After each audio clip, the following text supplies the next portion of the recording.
Hello everyone, आज date है 14 मार्च 2023 और द हिंदू न्यूज एनालिसिस में आपका स्वागत है। इस वीडियो में हम द हिंदू की इंपोर्टेंट न्यूज को एग्जाम के पॉइंट ऑफ व्यू से डिस्कस करेंगे। नीचे डिस्क्रिप्शन बॉक्स में Telegram channel Volcano IAS Academy का लिंक दिया हुआ है। आप Telegram channel Volcano IAS Academy के साथ में जुड़ सकते हैं।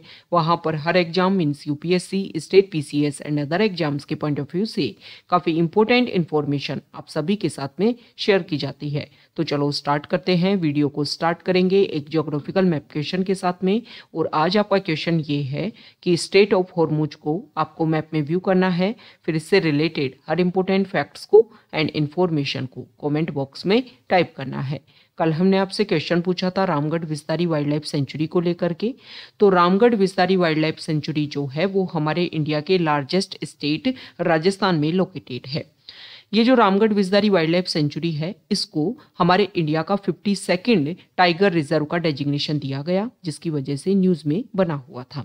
अगर हम बात करें राजस्थान के पर्सपेक्टिव में, तो ये वाइल्ड लाइफ सेंचुरी जो है वो राजस्थान का 4th नंबर का टाइगर रिजर्व रहेगा। 3 अदर के नेम अगर हम डिस्कस करें तो रणथंबोर टाइगर रिजर्व जो सवाई माधोपुर में लोकेटेड है, सरिस्का टाइगर रिजर्व जो अलवर में लोकेटेड है, मुकुंदरा हिल्स टाइगर रिजर्व जो कोटा में लोकेटेड है।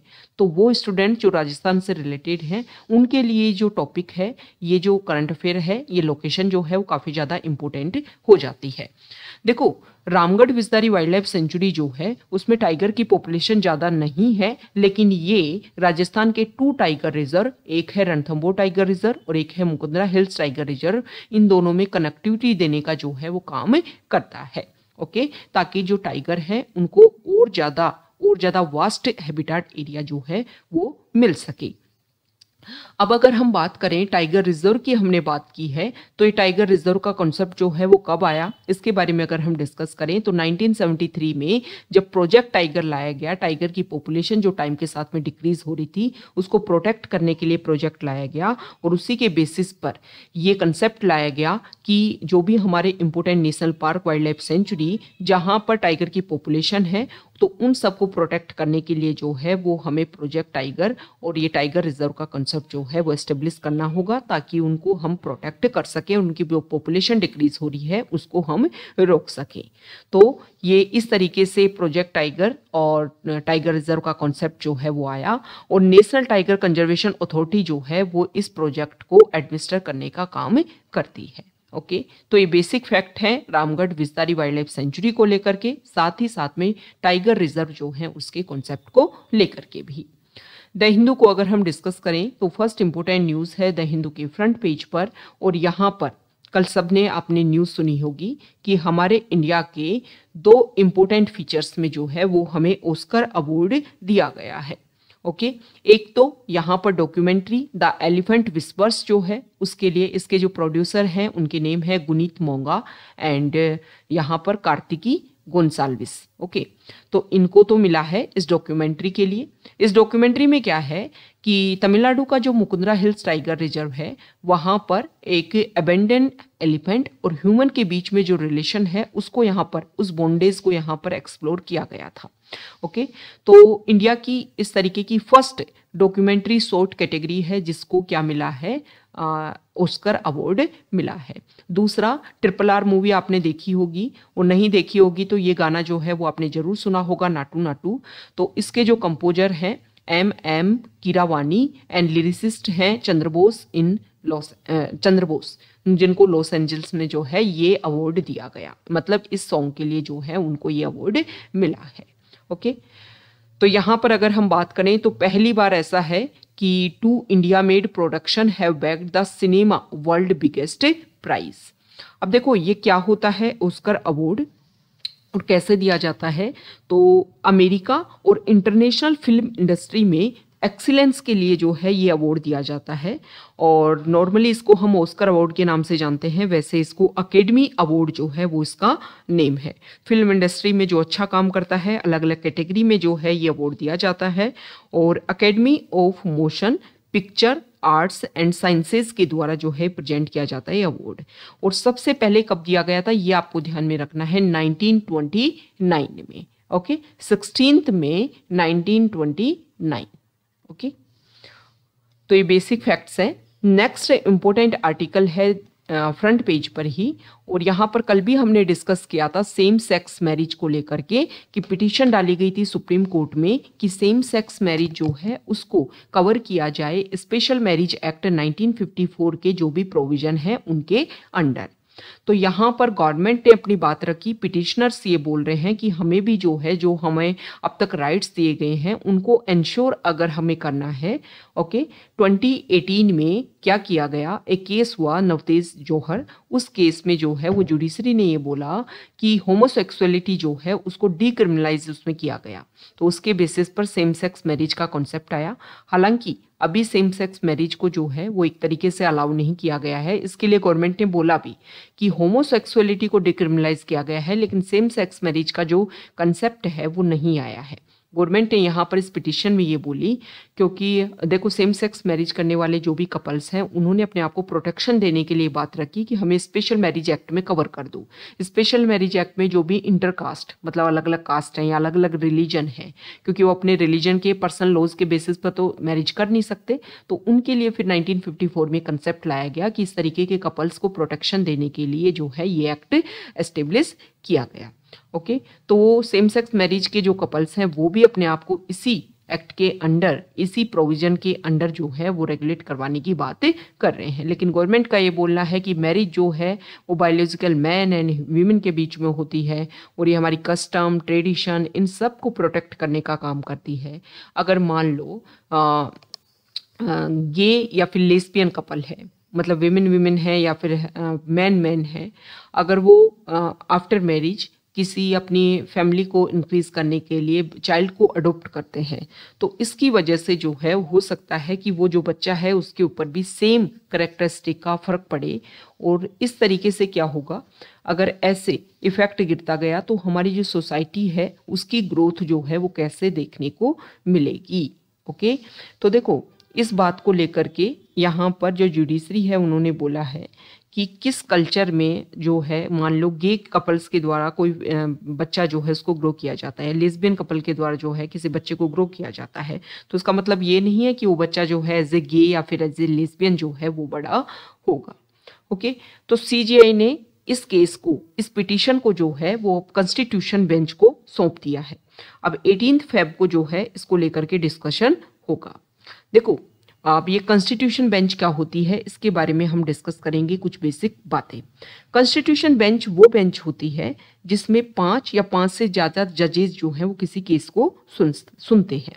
देखो ये जो कॉन्स्टिट्यूशन बेंच होती है ना वो एक रूटीन फिनोमिना नहीं होता है, ऐसा नहीं है कि रेगुलरली किसी केस को जो है वो 5 या 5 से ज़्यादा जज सुन रहे हैं। मैक्सिमम अगर हम बात करें नॉर्मली 2 जज जो हैं वो किसी केस को सुनते हैं और इसको बोला जाता है डिवीजन बेंच। और कभी कभी जो है वो 3 जज भी किसी केस को सुनते हैं। नॉर्मली ये प्रोसीजर होता है, लेकिन जब वहाँ पर एक कन्फ्लिक्टिंग रिजल्ट देखने को मिलता है तब जो है वो हायर लेवल पर ज़्यादा जजेस की जो बेंचेस हैं उनको जो है वो केस को सौंपा जाता है। ओके तो कॉन्स्टिट्यूशन बेंच बनाने का एक प्रोविजन तो ये है कि कन्फ्लिक्टिंग जजमेंट्स जो है वो आए किसी डिवीजन बेंच के द्वारा। दूसरा है हमारा कॉन्स्टिट्यूशन का आर्टिकल 143 और आर्टिकल 145, आर्टिकल 143 और आर्टिकल 145 सब क्लोज 3। ओके आर्टिकल 143 ये बोलता है कि प्रेसिडेंट के पास में पावर होती है कि आर्टिकल 143 के बेसिस पर जो है वो सुप्रीम कोर्ट को किसी बात के बारे में या किसी क्वेश्चन के बारे में जो है वो अपने ओपिनियन लेने की बात कर सकता है। अब जुडिशरी जो है उस पॉइंट को लेकर के, उस क्वेश्चन को लेकर के अपनी पॉइंट रखती है, अपनी बात रखती है।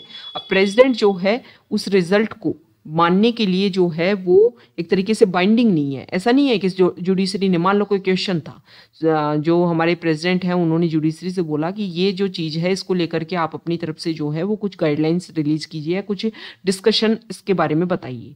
अब मान लो जुडिशरी ने यहाँ पर कुछ अपना आंसर दिया तो प्रेसिडेंट जो है उसके ऊपर एप्लीकेबल नहीं है। ऐसा नहीं है कि प्रेसिडेंट को बात फिर माननी ही होगी।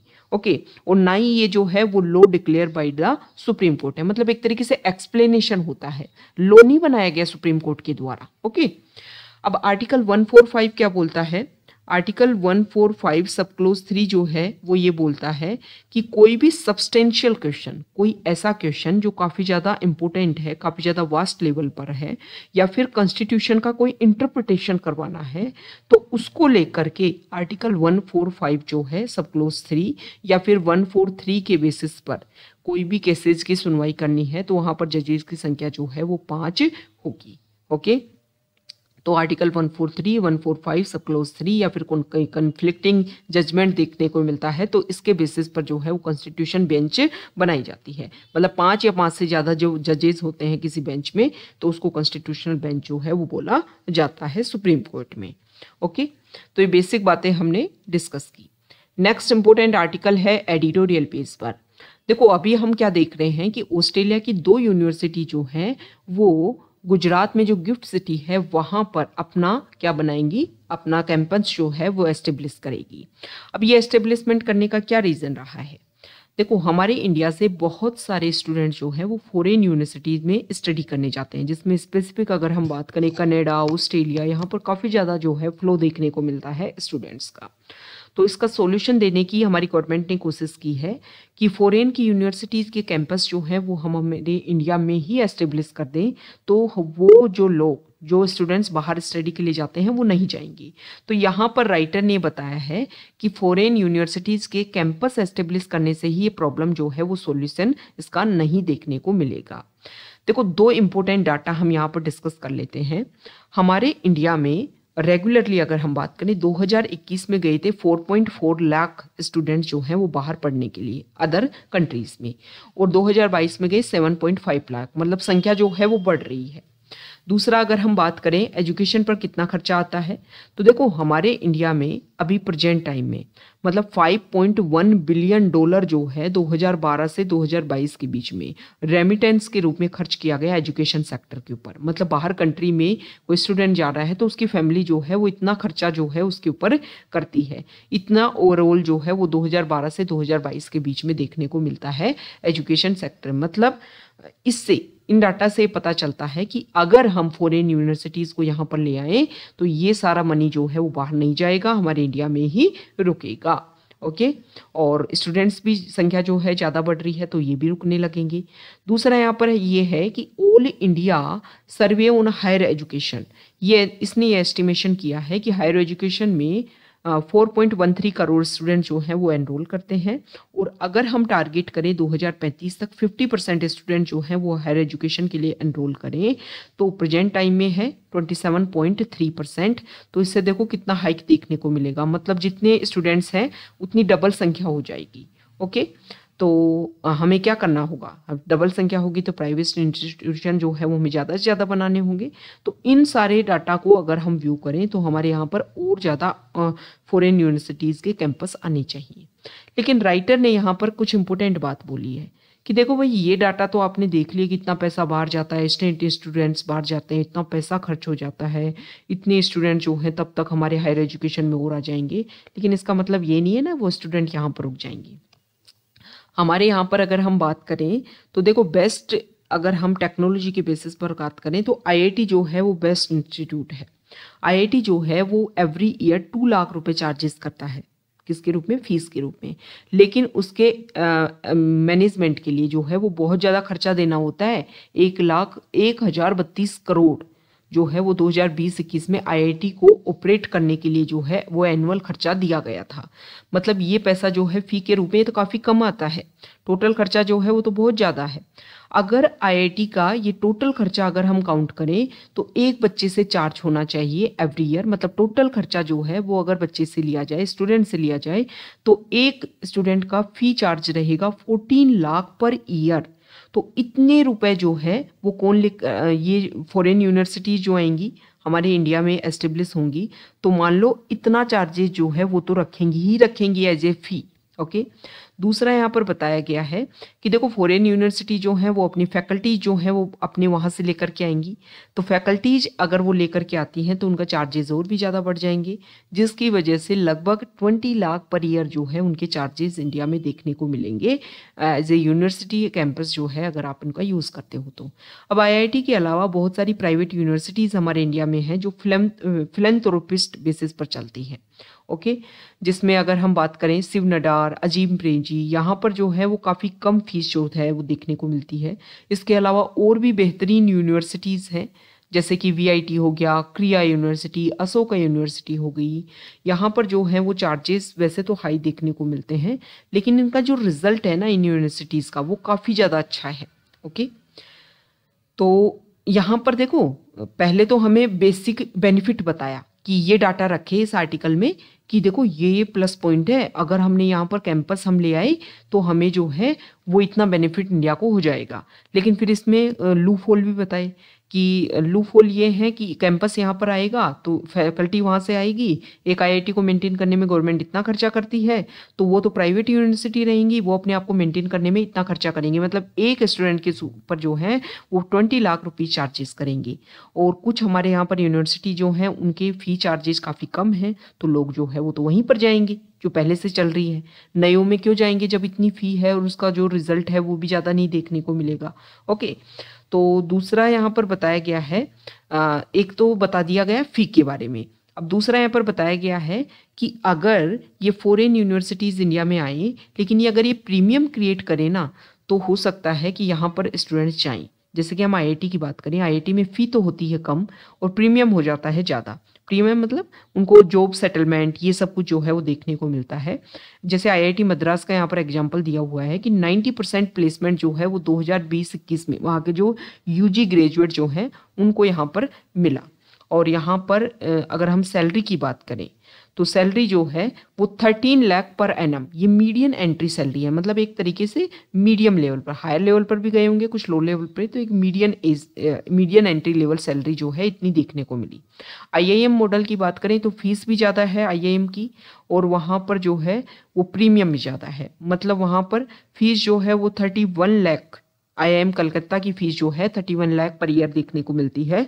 और वहाँ पर अगर हम सैलरी देखें, मतलब प्लेसमेंट देखें, तो 30 लाख पर एनम 2020-21 में सैलरी जो है वो वहाँ पर मीडियन सैलरी ये देखने को मिली।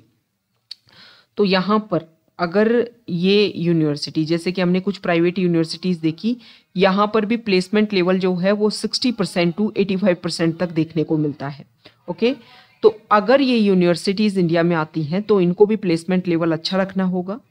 और दूसरा यहाँ पर बताया गया है कि देखो स्टूडेंट्स जो हैं वो फॉरेन यूनिवर्सिटी से पढ़ने के लिए नहीं जाते हैं, उनको अदर जो कंट्री होते हैं उनको एक्सप्लोर करना, वहाँ के कल्चर को देखना, ये भी एक बेसिक रीजन होता है। और भी अदर बेनिफिट जैसे देखने को मिलते हैं, जैसे कि अगर हम बात करें कि 2019 में global education monitoring report internationalization of higher education in Gulf corporation council countries to point out that despite GCC nation heavily investing in branch campus of foreign universities and providing them financial incentives, मतलब ये सारी चीज़ें जो की जा रही है, साथ ही साथ में एम्प्लॉयमेंट वर्कफोर्स जो है उसका नेशनलाइजेशन देखने को मिल रहा है। ओके, ये रिपोर्ट देखने को मिली कि फॉरेन यूनिवर्सिटीज़ आई लेकिन फैकल्टी हमारे यहाँ की हो, तो इस तरीके से जो है वो एजुकेशन को और बनाया जा सकता है। अब स्टूडेंट जो है वो अब्रोड जाते हैं तो फीस तो ज़्यादा होती है लेकिन अपॉर्चुनिटीज़ भी बहुत ज़्यादा होती है। जैसे कि UAE में अगर कोई स्टूडेंट पढ़ने के लिए जाता है तो वहाँ पर इंडियन स्टूडेंट जो है वो काफ़ी ज़्यादा अट्रैक्ट हो रहे हैं, क्योंकि वहाँ पर 10 year visa for exceptional students and 5 year visa for others to seek work, तो ये चीज़ें जो हैं वो काफ़ी ज़्यादा अट्रैक्टिव बनाती हैं लोगों को फार सेटल होने के लिए।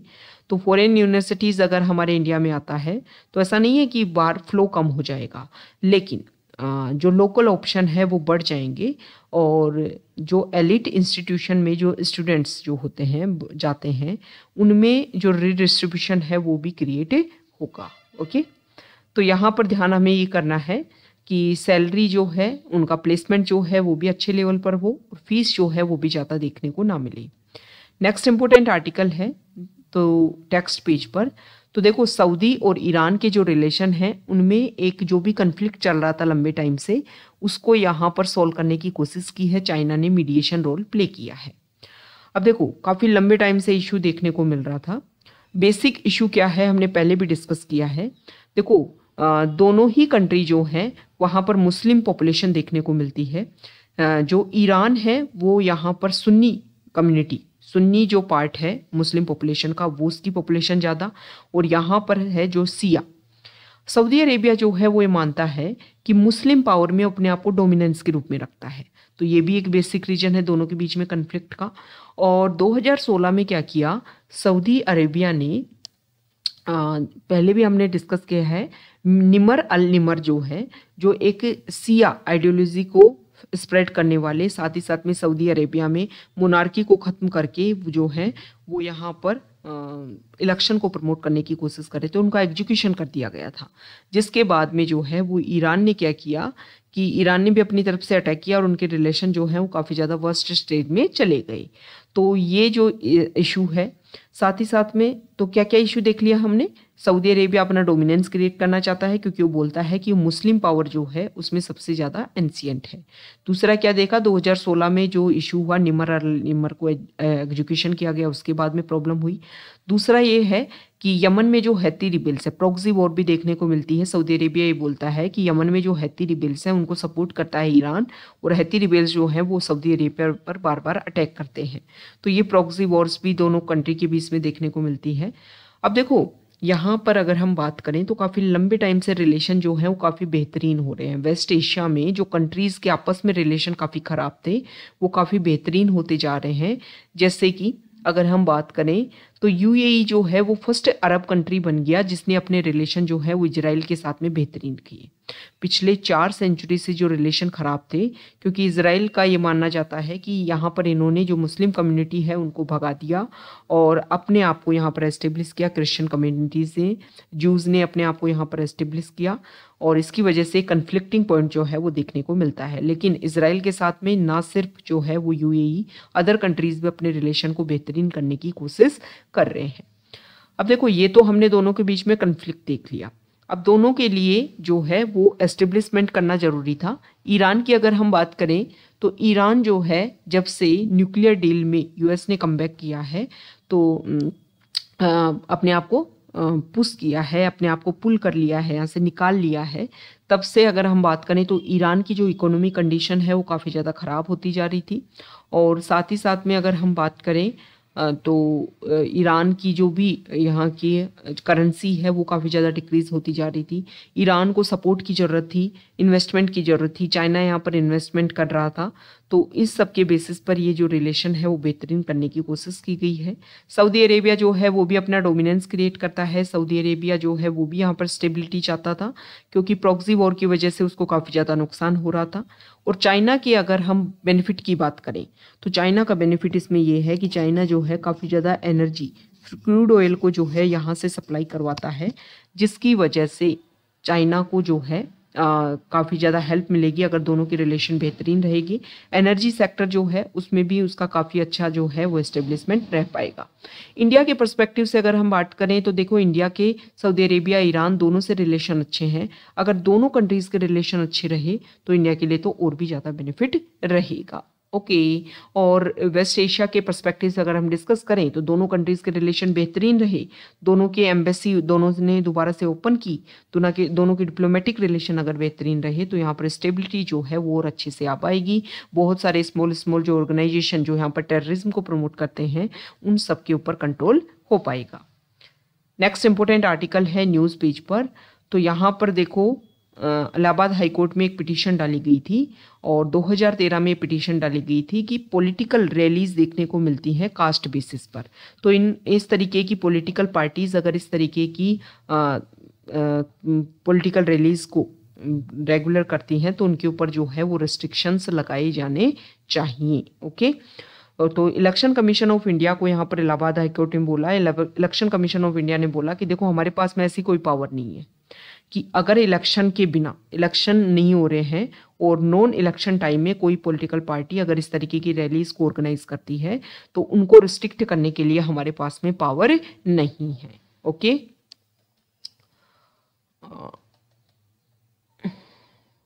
तो ये आज का हमारा द हिंदू न्यूज़पेपर का डिस्कशन था। अगर आप यहाँ तक आए हैं, वीडियो आपको अच्छा लगा है तो प्लीज़ वीडियो को लाइक कीजिए, शेयर कीजिए और चैनल को सब्सक्राइब कीजिए। Okay, thank you.